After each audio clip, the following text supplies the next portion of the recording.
দেখো, তোমাদের সেদিন বলেছিলাম না যে এগুলো মাথা কেটে দিয়েছি, মনে আছে কি? 1G করেছিলাম, আবার এটার মাথা কেটে দিয়েছিলাম, এই যে ওই যে ওটার মাথা কেটে দিয়েছিলাম, তারপরে এগুলো সবগুলো মাথা কেটে দিয়েছিলাম। এখন মনে আছে কিনা দেখো, এগুলি কতটা ঘন হয়ে এসেছে,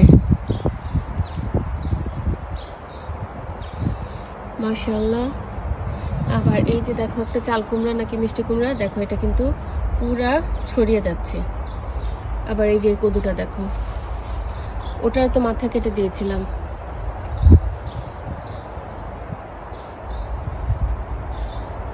আর এই যে দেখো করলা গাছটা, শাক গাছগুলো কিরকম ভাবে ঘন হয়ে এসেছে মাশাআল্লাহ।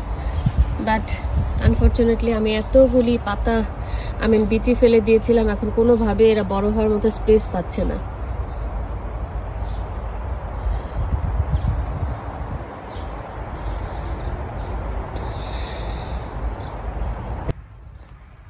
দেখো কি সুন্দরভাবে আমার মিষ্টি কুমড়া গাছে এই যে ছেলে ফুল আর মেয়ে ফুল হয়ে গিয়েছে। এখন এগুলোকে ফল আনার জন্য কিভাবে কি করতে হবে, এই মেয়ে ফুল যেটাকে আছে না, সরি ছেলে ফুলটাকে, সেই ছেলে ফুলটাকে এই মেয়ে ফুলের যতগুলি ফ্লাওয়ার আছে গোল গোল গোল গোল ওটার মধ্যে মানে একটু লাগিয়ে দিতে হবে।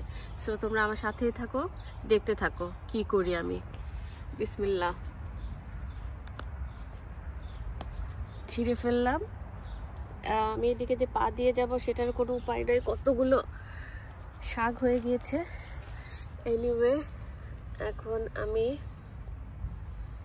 এই ফুলটাকে দেখো এর সাথে লাগিয়ে নিব। আচ্ছা, করা যাচ্ছে না তো আমি এই যে এটার মাথাটা খুলে নিলাম।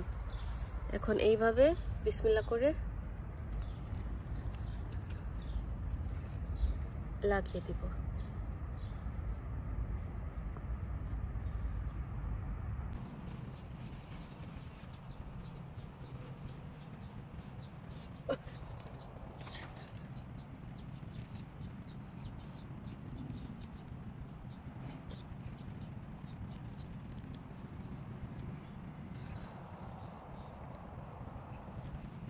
আচ্ছা, তাহলে আমার আজকের ভিডিও তোমাদের কেমন লাগলো জানাবে। সবাই আমার জন্য দোয়া করো, ভালো থেকো, অনেক শুভেচ্ছা।